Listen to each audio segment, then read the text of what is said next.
მოგესალმები რადიო მსმენელებს და ჩვენს მაყურებელს. დღეს ჩვენს კითხვებს გიორგი ბადრიძე, რონდელის ფონდის უფროსი მკვლევარი, უპასუხებს ჩვენს კითხვებს. ბატონ გიორგი, მოგესალმებით და რა თქმა უნდა, მადლობა თქვენი დროისთვის. გამარჯობა და მადლობა მოწვევისთვის. ბატონ გიორგი, ბუნებრივია, გვაინტერესებს თქვენი აზრი და თქვენი შეფასებები, ანალიზი. მიუხედავად უსაფრთხოების კონფერენცია გაიმართა, ამ კონფერენციის ფარგლებში ძალიან მნიშვნელოვანი განცხადებები, გამოსვლები ვიხილეთ ჩვენ და შესაბამისად საინტერესოა თქვენი აზრი, რომ რა განცხადებებს გამოყოფდით თქვენ და რა კონტურები იკვეთება ამ კონფერენციის შედეგად. ორ მხარეს მინდა შევეხო. პირველი არის ჩვენი გადმოსახედიდან საქართველოს ოფიციალური ან დე ფაქტო ხელისუფლება პირველად არ მონაწილეობდა ამ ღონისძიებაში, რომელიც წარმოადგენს წლის განმავლობაში ალბათ ყველაზე მნიშვნელოვან უსაფრთხოების ფორუმს.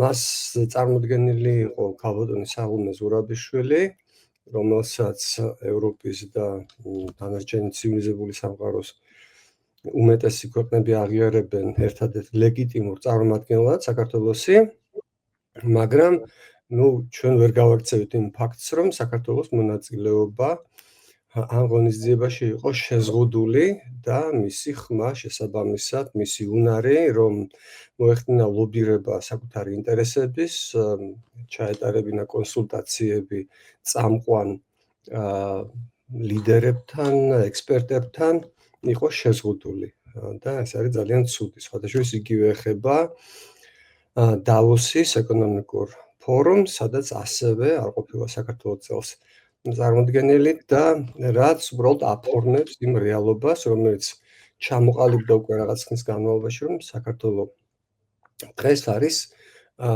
იზოლაციაში ცივილიზებული სამყაროდან, დასავლური სამყაროდან, ცალკეული კონტაქტები მეზობელ ქვეყნებთან თუ თქვათ ახლო აღმოსავლეთის ქვეყნებთან ამის კომპენსაცია ვერანაირად ვერ იქნება.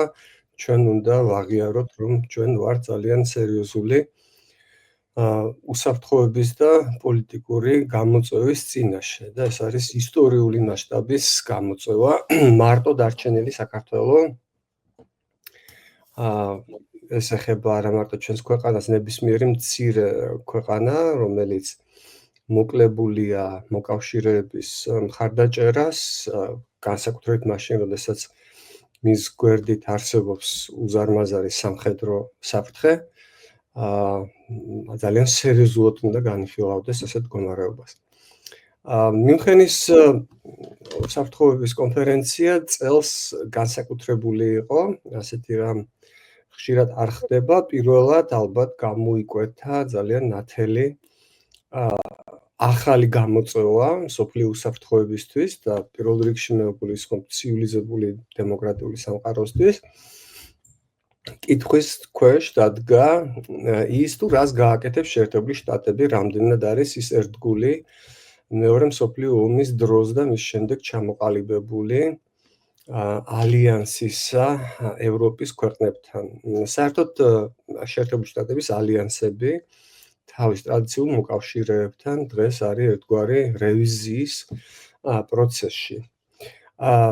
მე არ მინდა ეს რაღაც თვით თავის დაწყნარებად ჟღერდეს, აქ აუცილებელია ხაზი გაუსვათ, რომ პრეზიდენტ ტრამპის და მისი ადმინისტრაციის წარმომადგენლების ზოგჯერ პირდაპირ ვთქვათ უკმეხი განცხადებები ძალიან უჩვეულო საერთაშორისო მასშტაბის პოლიტიკოსებისთვის, არა თუ ამერიკელი ლიდერებისთვის. სავარაუდოდ მათ 100%-ით არ უნდა ვენდოთ ბევრ საკითხში, რადგან უკვე შეგვიძლია ამ მოკლე პერიოდში მისი მმართველობის ერთი თვე არ გასულა, მაგრამ ძალიან ნათლად დავინახოთ, რომ ზოგიერთი მისი წინასაარჩევნო თუ ადმინისტრაციაში მოსვლის შემდეგ გაკეთებული დაპირება თუ განცხადება, პირდაპირ ვთქვათ, მოკლებულია რეალობაზე და უკანაც წაუღია ზოგიერთი. ახლა სულ პირველი და ყველაზე თვალსაჩინო არის ის, რომ ის ომს შეწყვეტდა ერთი დღის განმავლობაში. ეს ალბათ თავიდანვე არ იყო სერიოზულად აღსაქმელი განცხადება, მაგრამ ის ამას სრულიად სერიოზულად ამბობს.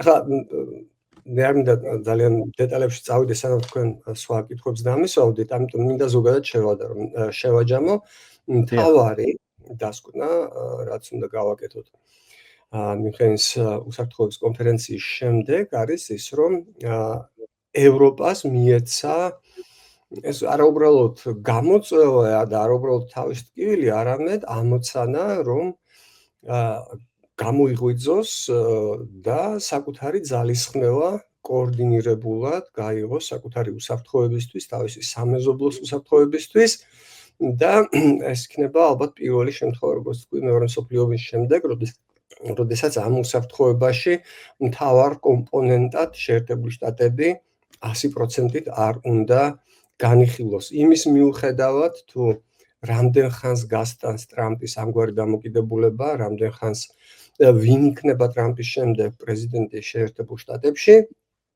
დღეს ევროპელი ლიდერები აქტიურად ფიქრობენ იმაზე, თუ როგორ იქნას ახალი კონფიგურაცია შემუშავებული ევროპული უსაფრთხოების და როდესაც ვამბობ დღეს, ეს მათ შორის პირდაპირ მნიშვნელობით დღევანდელ დღესაც ვგულისხმობ, როდესაც პარიზში შეიკრიბებიან ევროპელი ლიდერები საგანგებო სამიტზე, რომელიც იქნება მიწვეული სწორედ ევროპული უსაფრთხოების ახალი კონტურების განხილვისთვის. ასე რომ ნახოთ, დღეს ძალიან მნიშვნელოვანი დღეა ამ თვალსაზრისით, იტვირთავს თუ არა ევროპა უფრო დიდ წილს საკუთარ უსაფრთხოებაზე, რაც ჩემი აზრით მხოლოდ ბუნებრივი იქნებოდა. დავასრულებ იმით, რომ ის ფაქტი, რომ აქამდე შეერთებული შტატებს ლომის წილი შექონდა ევროპულ უსაფრთხოებაში, ეს არ იყო ის, რასაც ზოგი პარაზიტიზმს უწოდებს, პარაზიტობას ევროპელების მხრიდან. თლათ ესე არ იყო, მაგრამ რეალობა არის ასეთი, რომ დიახ, ევროპამ ბევრად მეტი ძალისხმევა უნდა გაიღოს საკუთარი უსაფრთხოებისთვის და ამ უსაფრთხოების მთავარი გამოწვევა დღეს არის უკრაინა, რომელიც არ არის გამორიცხული, რომ დარჩეს შეერთებული შტატების დახმარების გარეშე, ყოველ შემთხვევაში იმ დონის დახმარების გარეშე, რომელიც მას აქამდე ჰქონდა, რომელიც თავისთავად კიდე ცალკე აღსანიშნავია, რომ არ იყო საკმარისი. ბატონო გიორგი, ძალიან მნიშვნელოვან საკითხებს შეეხეთ, ანუ ამბობთ, რომ ამერიკის შეერთებული შტატები რევიზიის პროცესში ასევე ძალიან მნიშვნელოვან შეხვედრას შეეხეთ, ემანუელ მაკრონის ინიციატივით იმართება შეხვედრა ევროპული ქვეყნების ლიდერები ნაწილი მიიღებს მონაწილეობას ამ შეხვედრაზე. შესაბამისად, გითხარით, აი რევიზიის პროცესმა შეიძლება მიიყვანოს იქამდე პროცესები, რომ ევროპის უსაფრთხოების სტრუქტურა შეიცვალოს? ეგ ძნელად წარმოსადგენია თეორიულად. შეიძლება, მაგრამ ჯერჯერობით მე კარგად არ წარმოვიდგენი ეს როგორ უნდა მოხდეს იმ ფონზე, როდესაც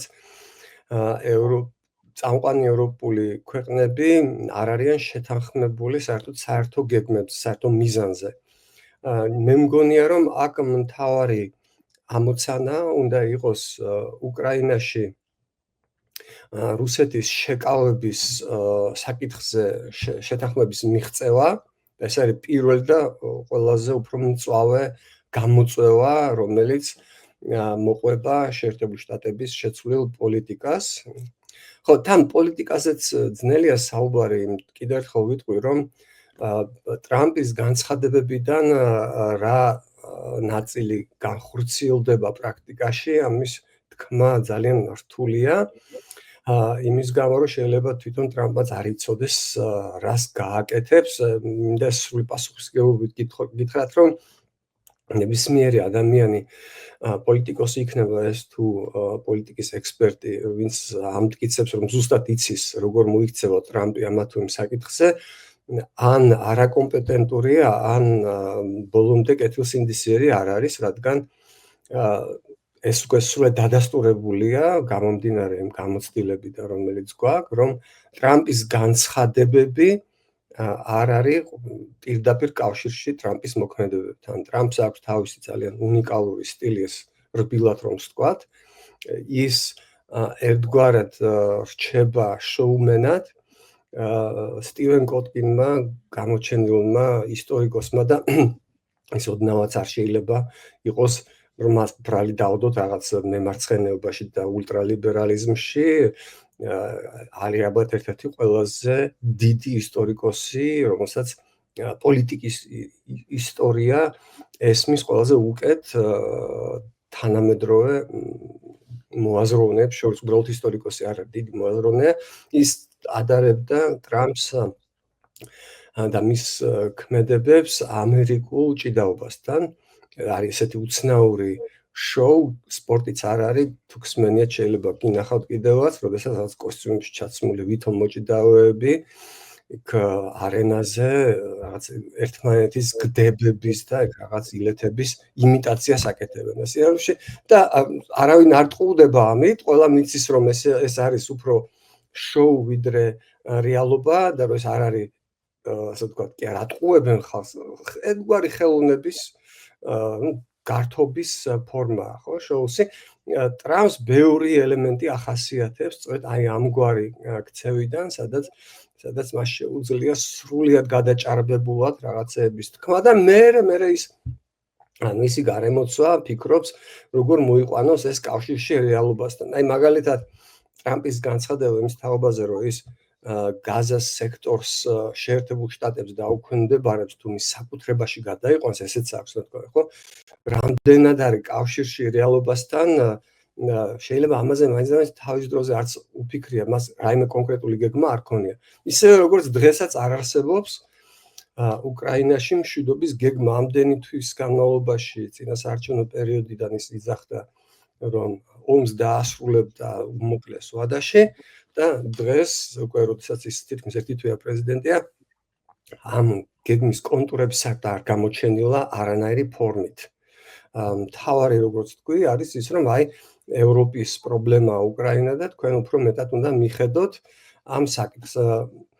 ამაში კამათი ალბათ ძნელი იქნება, რომ ევროპელებმა გავიმეორებ, რაც თქვი, მართლაც ბევრად უფრო დიდი წვლილი უნდა შეიტანონ. ოღონდ არ უნდა დაგვაუწყდეს, რომ ზოგჯერ ხდება ფაქტების, ასე ვთქვათ, არასწორად მოწოდება. ძალიან მნიშვნელოვანი შეერთებული შტატები, მათ შორის უკრაინის დახმარებაში ყველაზე დიდი ერთი სახელმწიფო, რომელიც დახმარებას უწევდა უკრაინას, მაგრამ ევროპას კოლექტიურად უფრო მეტი დახმარებაა გაწეული, ვიდრე შეერთებულ შტატებს.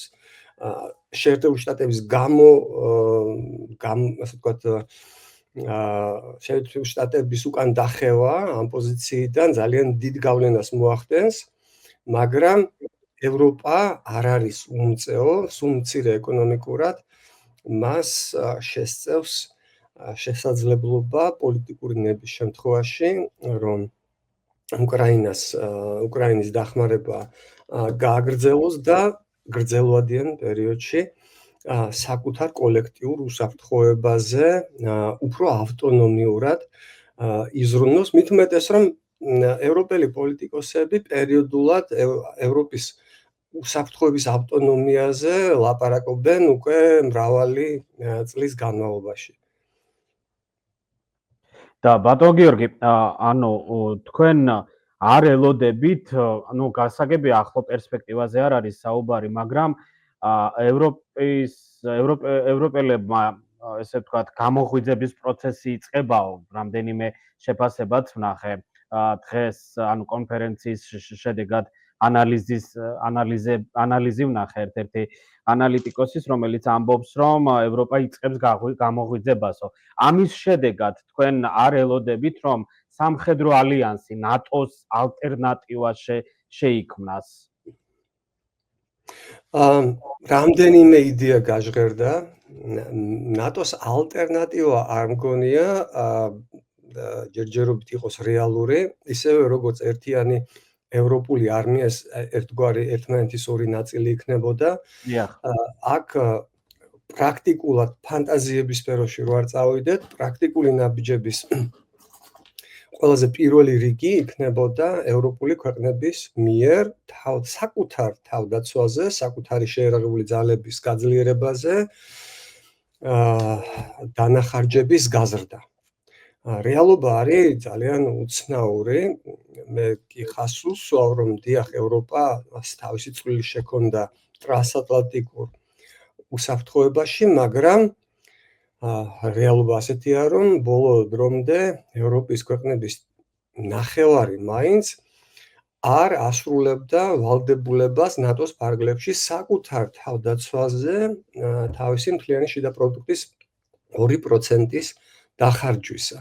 და ეს ეხება მშვიდობიანობის პერიოდს. აი მაგალითად 1 წლის წინ გახდით რიგის საერთაშორისო უსაფრთხოების კონფერენციაზე, სადაც გერმანელი წარმომადგენელი გვიხსნიდა თუ რატომ არ ასრულებდა გერმანია, რატო არ ხარჯავდა ის 2%-ს და მე მომიწია არც თუ ძალიან დიპლომატიურად იმის ახსნის მცდელობა, რომ არის წარმოუდგენელი და აბსურდული, როდესაც მსოფლიოს ერთ-ერთი ყველაზე მდიდარი ქვეყანა გიხსნის, რომ მას არ შეუძლია საკუთარ უსაფრთხოებაზე, თავდაცვაზე მშვიდობიანობის პერიოდში 2%-ის დახარჯვა. და მეორე რომ კიდევ უფრო დიდი აბსურდია, როდესაც ამ ყველაფრის ფონზე რაც ხდება დღეს არათუ ზოგადად მსოფლიოში, არამედ პირდაპირ ევროპაში, რომ ევროპის ქვეყნების დიდ ნაწილს ისევ მშვიდობიანობის პერიოდი გონიათ ის ხანა, რომელშიც ჩვენ ახლა გვიწევს ცხოვრება. ასე რომ ეს სხვადასხვა ტრამპმაც გააჟღერა, აქაც არ ვიცი რამდენად იყო ეს გათვლილი, იმიტომ რომ 5%-ს, რომელსაც ის ითხოვს აწი ნატოს წევრი ქვეყნებისგან, თვითონ შეერთებული შტატებიც არ ხარჯავს, შეერთებული შტატები სადღაც 3%-ს ოდნავ მეტს ხარჯავს საკუთარ თავდაცვის საჭიროებებზე, რაც უზარმაზარი კოლოსალური თანხაა, მაგრამ რამდენად რეალურია 5% ნატოს წევრი ქვეყნების უმრავლესობისთვის სხვა საკითხია, მაგრამ მთავარი არის ალბათ ფსიქოლოგიური გააზრება, გარდატეხა გონებრივი იმისა, რომ დასრულდა ის ჯერ კიდევ მეორე მსოფლიო ომის შემდგომი სტაბილურობა და განსაკუთრებით დასრულდა ცივი ომის შემდგომი პერიოდის სტაბილური აყვავება, სადაც უსაფრთხოებაზე ფიქრი დაავიწყდა ბევრ ქვეყანას, სადაც სულ იყო დაკავებული სხვა პრობლემებით. თაობები გაიზარდა ევროპაში, ისე რომ უსაფრთხოებაზე, საზღვრებზე და ასე შემდეგ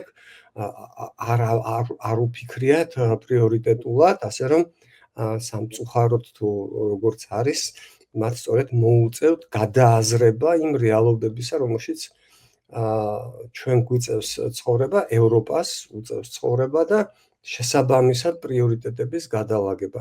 იქნება ეს გამოხატული ახალ რაიმე ფორმატში თუ არსებული ფორმატის ფარგლებში უბრალოდ მოხდება შეთანხმება ხარჯების გაზრდის და მიძინებული შეიარაღებული ძალების გაძლიერების თვალსაზრისით, ამის თქმა ძნელია, აი დღეს შეიძლება ამის პირველი რაღაც მინიშნებები ვნახოთ პარიზიდან, მაგრამ წინასწარმეტყველება ძნელია. მე მარტივ ფაქტს მოვიყვან, რომ არათუ რუსეთის შეიარაღებული ძალები დღეს აღემატება მთელი ევროპის შეიარაღებულ ძალებს ერთად აღებულს. ეს აქამდეც ასე იყო და ეს არ იყო თავისთავად რაღაც ძალიან შოკის მომგვრელი ამბავი, პრინციპში არანორმალური იყო ყოველთვის. უკრაინას დღეს აქვს უფრო დიდი შეიარაღებული ძალები, ვიდრე დანარჩენ ევროპას ბრიტანეთის ჩათვლით ერთად აღებული.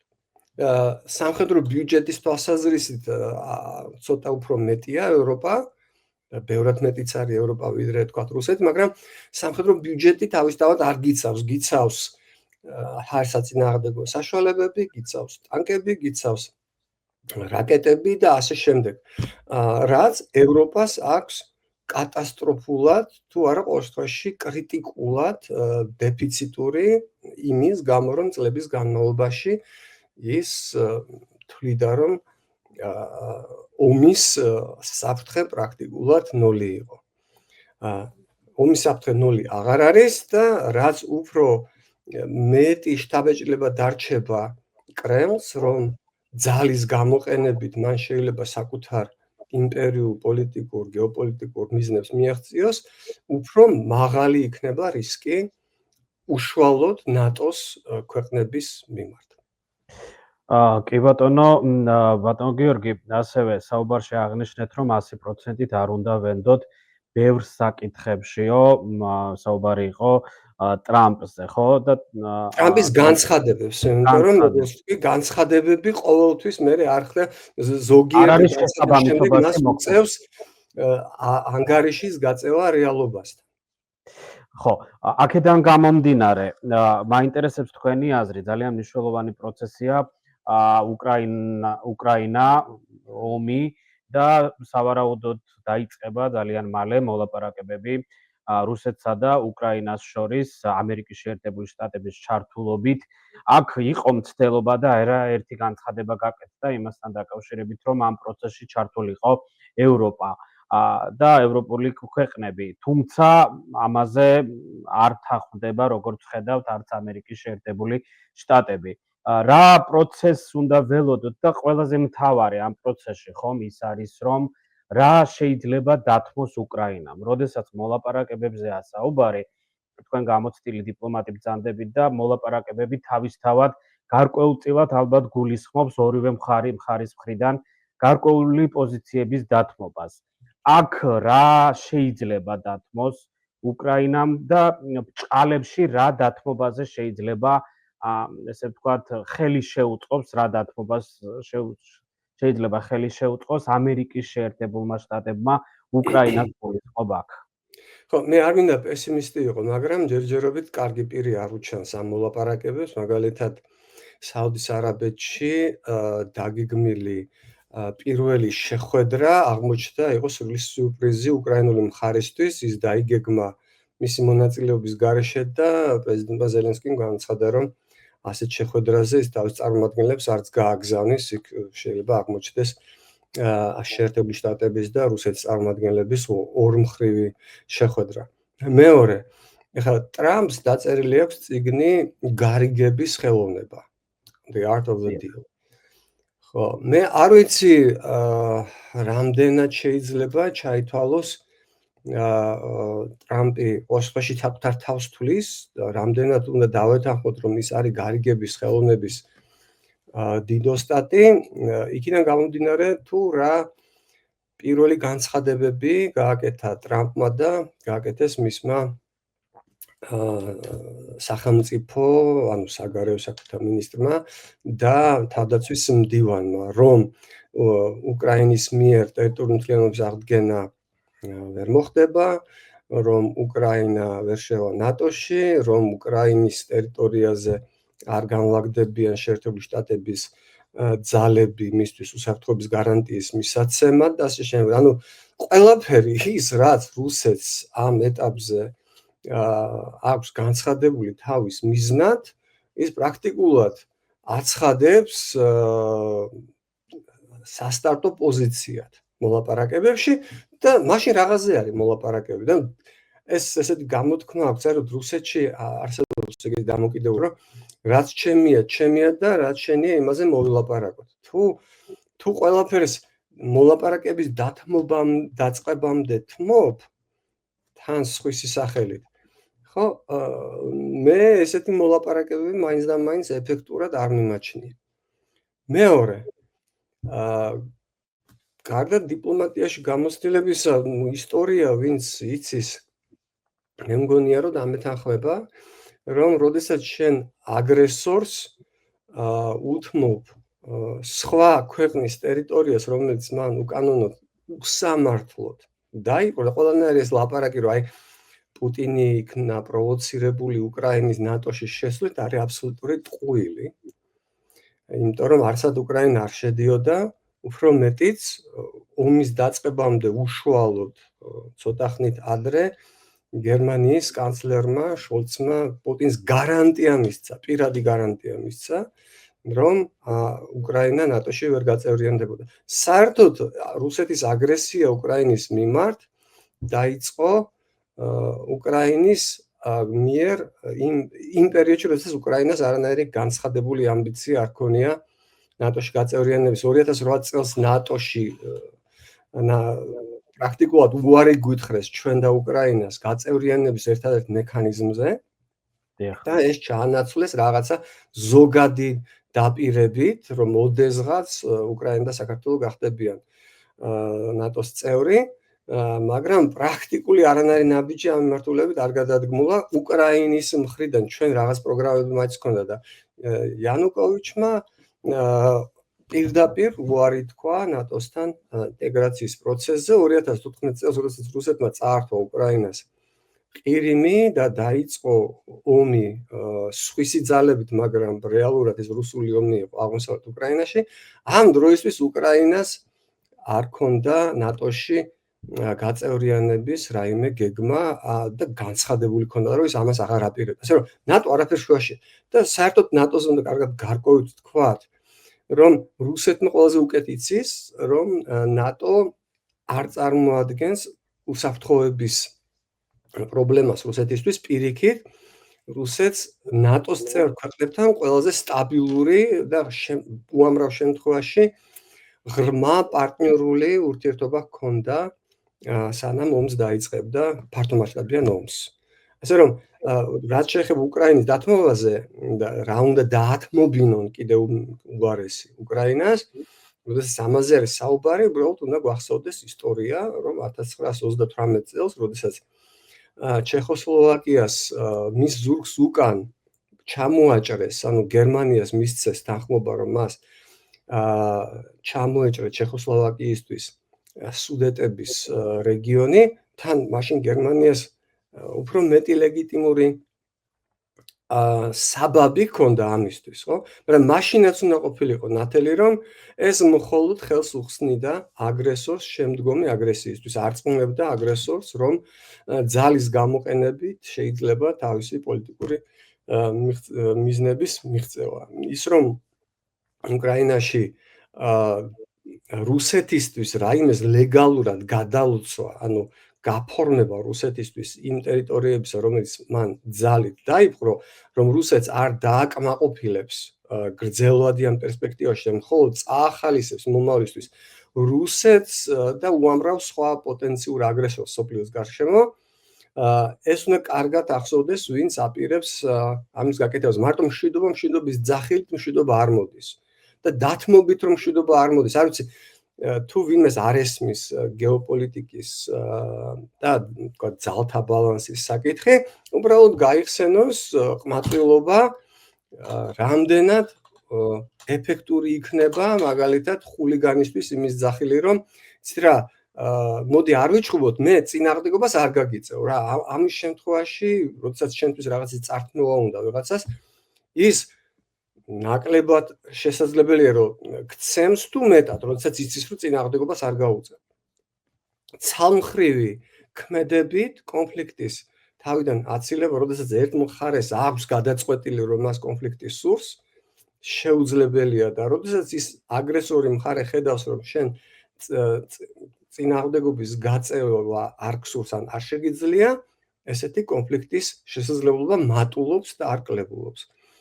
ნახოთ, კი ბატონო, მეც არ ვცხოვრობ ფანტაზიის სფეროში, მეც მესმის, რომ იმ რესურსებით, რომელიც დღეს უკრაინას გააჩნია, ყირიმის და ყველა დანარჩენი ტერიტორიის დაბრუნება უახლოეს ხანში რეალისტური შეიძლება არ იყოს, მაგრამ ამის ძახილი მოლაპარაკების დაწყებამდე და მით უმეტეს იმის მინიშნება, რომ შეიძლება რუსეთს დაუკანონო ის, რაც უკანონო ძალის გამოყენებით მან მიიტაცა, არათუ იქნება მშვიდობის წინაპირობა, არამედ შექმნის შესაძლებლობებს და რისკებს ახალი კიდევ უფრო დიდი კონფლიქტების გაჩაღებისა.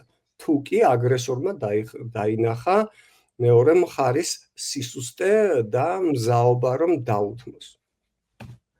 კი ბატონო გიორგი, მინდა ძალიან მოკლედ გთხოვოთ რადიო მსმენელისთვის, გარმარტოთ თუ რას გულისხმობს თქვენ ახსენეთ ტრამპის წიგნი გარიგების ხელოვნება, ძალიან მოკლედ რომ ვუთხრათ თუ რას ნიშნავს ეს, საუბარია ხო იმაზე, მოლაპარაკებების წინ დათმობების, ესე ვთქვათ, მესიჯები დათმობებისკენ, ესე ვთქვათ, პროცესი წაიყვანოს და შემდეგ უკვე დაიწყოს სხვა ქმედებები, ხო? აი მოკლედ რომ ვუთხრათ. დიახ, მე უბრალოდ კონტრასტი მინდა დავანახო ჩვენს მსმენელს, რომ როდესაც ტრამპი იწყებს პირდაპირ მნიშვნელობით ყვირილს, რომ შეერთებულ შტატებს ჩაგრავენ მისი მოკავშირეები, რომ ის უწესებს ტარიფებს კანადას, მექსიკას, ევროკავშირს, სხვა ქვეყნებს და მერე ამბობს, რომ ეს ყველაფერი სინამდვილეში და რეალურად ასეც არის მოლაპარაკებების ფორმა.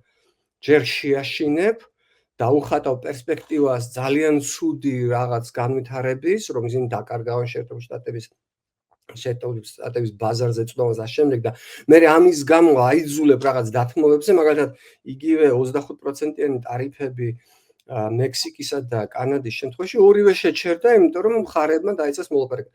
აი უცნაურად ის მიმაჩნია, რომ მოკავშირეებთან, ისტორიულ მეგობრებთან ტრამპის მოლაპარაკების ფორმა არის აგრესია, დაშინება, რომელსაც ის თulis ეფექტურად და შეიძლება ამითი რაღაცებს კიდევაც მიაღწიოს, თუმცა ტარიფების ომით ხეირი არასდროს არ მოდის, ესეც უნდა ვთქვა.